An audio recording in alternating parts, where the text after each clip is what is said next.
प्रश्न था, डब्ल्यूएचओ के अनुसार भारत में अप्रैल और सितंबर 2022 के बीच खसरा के अधिक मामले देखे गए। खसरा क्या है? वायरल रोग, जीवाणु रोग, कवक रोग या फिर उपरोक्त में से कोई नहीं।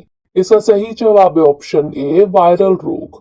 खसरा वायरस के कारण होने वाला एक चाइल्डहुड इन्फेक्शन है। इस प्रकार यह एक वायरल रोग है, इसलिए विकल्प ए सही उत्तर है। यह आसानी से फैलता है, जो छोटे बच्चों के लिए गंभीर और घातक हो सकता है। दुनिया भर में अब इससे मृत्यु दर गिर रही है, क्योंकि अधिक बच्चों को खसरे का टीका दिया जा रहा है। यह बीमारी अभी भी एक वर्ष में 200,000 से अधिक लोगों की मृत्यु का कारण बनती है, जिनमें ज्यादातर बच्चे होते हैं। तो इस तरह इस प्रश्न का सही जवाब है ऑप्शन ए, वायरल रोग। आज के सेशन का पहला प्रश्न है, G20 के संदर्भ में निम्नलिखित कथनों पर विचार कीजिए। 1, इसका कोई स्थायी सचिवालय नहीं है। 2, इसका गठन 1999 में अंतर्राष्ट्रीय वित्तीय स्थिरता प्राप्त करने के लिए नीतियों पर चर्चा करने के उद्देश्य से किया गया था। उपर्युक्त कथनों में से कौन सा यहाँ से कथन सही है या फिर है? केवल 1, केवल 2, 1 और 2 दोनों, या फिर ना तो 1 और ना ही 2। इसका सही जवाब है ऑप्शन सी, 1 और 2 दोनों। हाल ही में प्रधानमंत्री नरेंद्र मोदी G20 शिखर सम्मेलन के लिए बाली पहुंचे। अंतर्राष्ट्रीय वित्तीय स्थिरता प्राप्त करने के लिए नीतियों पर चर्चा करने के लिए 1999 में G20 का गठन किया गया था, इसलिए कथन 2 सही है। इसका कोई स्थायी सचिवालय नहीं है, इसलिए कथन 1 भी सही है। इस प्रकार विकल्प सी सही है। इसके सदस्यों में शामिल है अर्जेंटीना, ऑस्ट्रेलिया, ब्राजील, कनाडा, चीन, France, Germany, Bharat, Indonesia, Italy, Japan, Korea गणराज्य, मैक्सिको, रूस, सऊदी अरब, दक्षिण अफ्रीका, तुर्की, यूनाइटेड किंगडम, संयुक्त राज्य अमेरिका और यूरोपीय संघ। अगला प्रश्न है, मैंग्रोव अलायंस फॉर क्लाइमेट के संदर्भ में निम्नलिखित कथनों पर विचार कीजिए। 1, इसका उद्घाटन 8 नवंबर को COP27 के दौरान जलवायु बैठक में किया गया था। 2, भारत अपने कार्बन सिंक को बढ़ाने के उद्देश्य से मैंग्रोव को संरक्षित और पुनर्स्थापित करने के लिए श्रीलंका और इंडोनेशिया जैसे देशों के साथ सहयोग करेगा। उपर्युक्त कथनों में से कौन सा यहाँ से कथन सही है या फिर है? केवल 1, केवल 2, 1 और 2 दोनों, या फिर ना तो 1 और ना ही 2।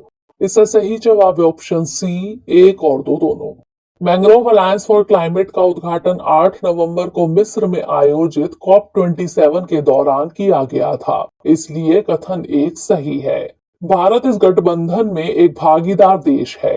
भारत अपने कार्बन सिंक को बढ़ाने के उद्देश्य से मैंग्रोव को संरक्षित और पुनर्स्थापित करने के लिए श्रीलंका और इंडोनेशिया जैसे देशों के साथ सहयोग करेगा, इसलिए कथन 2 भी सही है। इस प्रकार विकल्प सी सही है। भारत में सुंदरवन दुनिया में मैंग्रोव के सबसे बड़े क्षेत्रों में से एक है। भारत के पास मैंग्रोव संरक्षण की विशेषज्ञता है, जिसका उपयोग वह वैश्विक स्तर पर कर सकता है। तो इस तरह इस प्रश्न का सही जवाब है ऑप्शन सी, 1 और 2 दोनों। अगला प्रश्न है, अंतर्राष्ट्रीय परमाणु ऊर्जा एजेंसी यानी IAEA के संबंध में निम्नलिखित कथनों पर विचार कीजिए। 1, इसकी स्थापना वर्ष 1976 में हुई थी। 2, इसकी स्थापना परमाणु प्रौद्योगिकी की खोजों और विविध उपयोगों से उत्पन्न गहरी आशंकाओं और अपेक्षाओं के जवाब में की गई थी।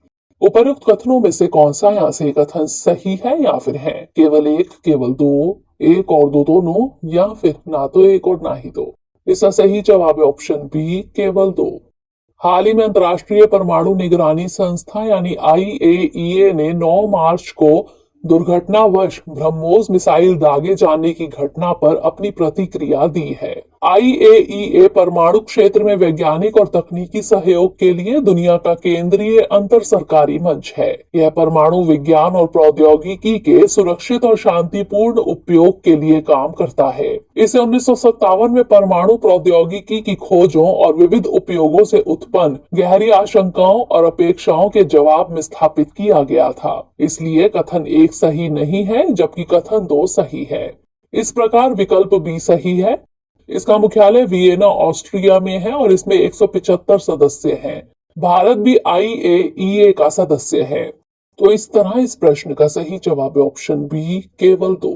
अगला प्रश्न है, कौन सा प्रदूषक राष्ट्रीय वायु गुणवत्ता सूचकांक में शामिल नहीं है? सल्फर डाइऑक्साइड, नाइट्रोजन डाइऑक्साइड, सीसा या फिर कार्बन डाइऑक्साइड? इसका सही जवाब है ऑप्शन डी, कार्बन डाइऑक्साइड। वायु प्रदूषण विशेष रूप से शहरी क्षेत्रों में पर्यावरण और स्वास्थ्य संबंधी चिंताओं के केंद्र में है। केंद्रीय प्रदूषण नियंत्रण बोर्ड राज्य प्रदूषण नियंत्रण बोर्डों के साथ मिलकर देश के 240 शहरों को कवर करते हुए राष्ट्रीय वायु निगरानी कार्यक्रम यानी NAMP चला रहा है। आपको बता दें कि वायु गुणवत्ता सूचकांक यानी AQI हवा की गुणवत्ता को बताता है। AQI की 6 श्रेणियां हैं: अच्छा, संतोषजनक, मध्यम, प्रदूषित, खराब, बहुत खराब और गंभीर। AQI मुख्य रूप से 8 प्रदूषकों PM10, PM2.5, NO2, SO2, CO, O3, NH3 और PB को शामिल करता है, जबकि कार्बन डाइऑक्साइड इसमें शामिल नहीं है। तो इस तरह इस प्रश्न का सही जवाब है ऑप्शन डी, कार्बन डाइऑक्साइड यानी CO2। अगला प्रश्न है, भारत के किस राज्य में समान नागरिक संहिता मौजूद है? मेघालय, केरल, हरियाणा या फिर गोवा? इसका सही जवाब है ऑप्शन डी, गोवा। विधि आयोग के अध्यक्ष और सदस्यों की नियुक्ति के बाद कुछ विशेषज्ञों का अनुमान है कि अब समान नागरिक संहिता के मामले को रफ्तार मिल सकती है।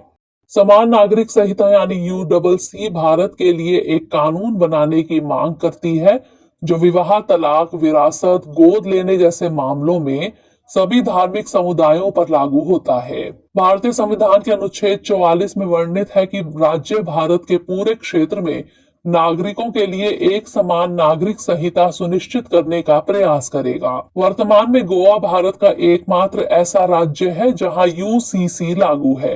तो इस तरह इस प्रश्न का सही जवाब है ऑप्शन डी, गोवा।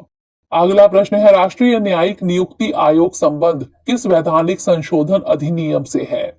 97वां, 98वां, 99वां या फिर 100वां? इसका सही जवाब है ऑप्शन सी, 99वां। हाल ही में सर्वोच्च न्यायालय में एक याचिका दायर कर राष्ट्रीय न्यायिक नियुक्ति आयोग यानी NJAC को पुनर्जीवित करने की मांग की गई है। गौरतलब है कि NJAC को वर्ष 2015 में सर्वोच्च न्यायालय द्वारा खारिज कर दिया गया था। 99वें संवैधानिक संशोधन अधिनियम 2014 के माध्यम से कॉलेजियम प्रणाली को राष्ट्रीय न्यायिक नियुक्ति आयोग यानी NJAC द्वारा प्रतिस्थापित करने का प्रयास किया गया था, इसलिए विकल्प सी सही है। NJAC ने उच्च न्यायालय और सर्वोच्च न्यायालय के न्यायाधीशों और मुख्य न्यायाधीशों की नियुक्ति को और अधिक पारदर्शी बनाने का प्रस्ताव रखा था। सर्वोच्च न्यायालय की संवैधानिक पीठ ने वर्ष 2015 में NJAC को असंवैधानिक घोषित करते हुए कहा कि यह भारत के संविधान के मूल ढांचे का उल्लंघन करता है और न्यायपालिका की स्वतंत्रता के लिए खतरा है। तो इस तरह इस प्रश्न का सही जवाब है ऑप्शन सी, 99वां। अगला प्रश्न है, यूक्रेन किन देशों के साथ सीमा साझा करता है? 1 बेलारूस, 2 रोमानिया, 3 पोलैंड, 4 डेनमार्क। दिए गए कोड का प्रयोग कर सही उत्तर चुनिए। केवल 1, 2 और 4, केवल 1, 2 और 3, केवल 1, 3 और 4 या फिर 1, 2, 3 और 4? इसका सही जवाब है ऑप्शन बी, केवल 1, 2 और 3। हाल ही में यूक्रेन की सरकार ने कहा कि रूसी मिसाइल हमलों ने यूक्रेन की आधी ऊर्जा प्रणाली नष्ट कर दी है। यूक्रेन पूर्वी यूरोप का एक देश है।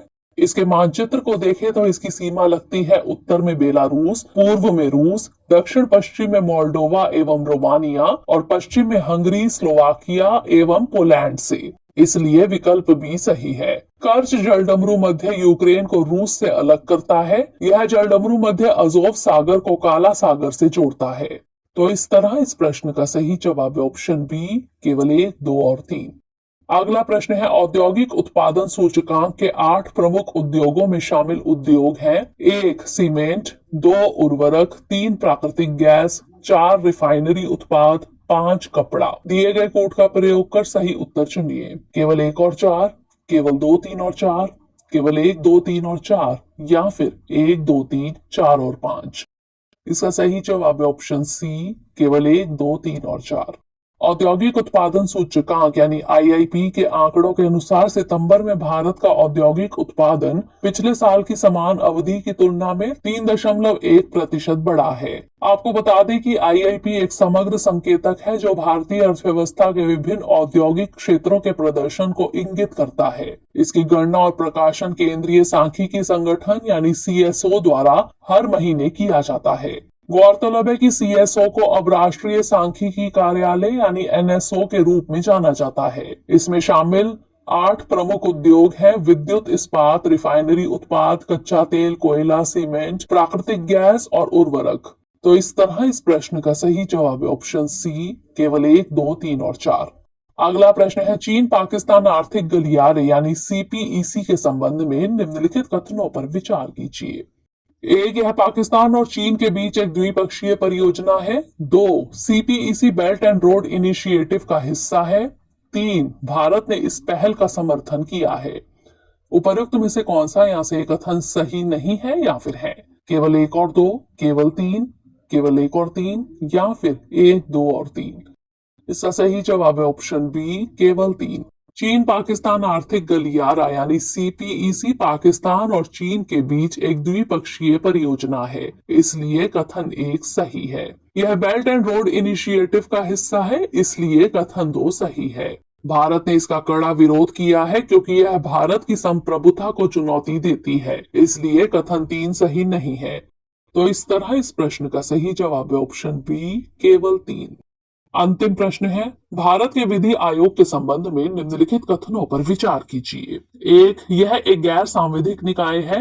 2, भारतीय विधि आयोग भारत में कानूनों की उत्कृष्ट समीक्षा प्रदान करता है। 3, वर्तमान में भारत के 22वें विधि आयोग के अध्यक्ष न्यायमूर्ति ऋतुराज अवस्थी हैं। दिए गए कोड का प्रयोग कर सही उत्तर चुनिए। केवल 1 और 2, केवल 2 और 3, केवल 1 और 3 या फिर 1, 2 और 3। इसका सही जवाब है ऑप्शन डी, 1, 2 और 3। उच्च न्यायालय के सेवानिवृत्त मुख्य न्यायाधीश ऋतुराज अवस्थी को भारत के 22वें विधि आयोग का अध्यक्ष नियुक्त किया गया है, इसलिए कथन 3 सही है। भारत का विधि आयोग एक गैर सांविधिक निकाय है, इसलिए कथन 1 सही है। यह आयोग भारत में कानूनों की उत्कृष्ट समीक्षा प्रदान करता है, इसलिए कथन 2 भी सही है। इस प्रकार विकल्प डी सही है। पहला विधि आयोग वर्ष 1834 में ब्रिटिश राजकाल के दौरान 1833 के चार्टर अधिनियम द्वारा स्थापित किया गया था, जिसकी अध्यक्षता लॉर्ड मैकॉले ने की थी। तो इस तरह इस प्रश्न का सही जवाब है ऑप्शन डी, 1, 2 और 3। आइए अब नोट कर लेते हैं आज का अभ्यास प्रश्न। बोर्नियो, जावा और सुमात्रा किस द्वीप समूह के द्वीप हैं? इंडोनेशिया, मालदीव, मॉरिशस या फिर सेशेल्स? इसका उत्तर हमें कमेंट सेक्शन में जरूर भेजिएगा। अगले सेशन में नए प्रश्नों के साथ मिलेंगे। तब तक के लिए पढ़ते रहिए एंड स्टे मोटिवेटेड।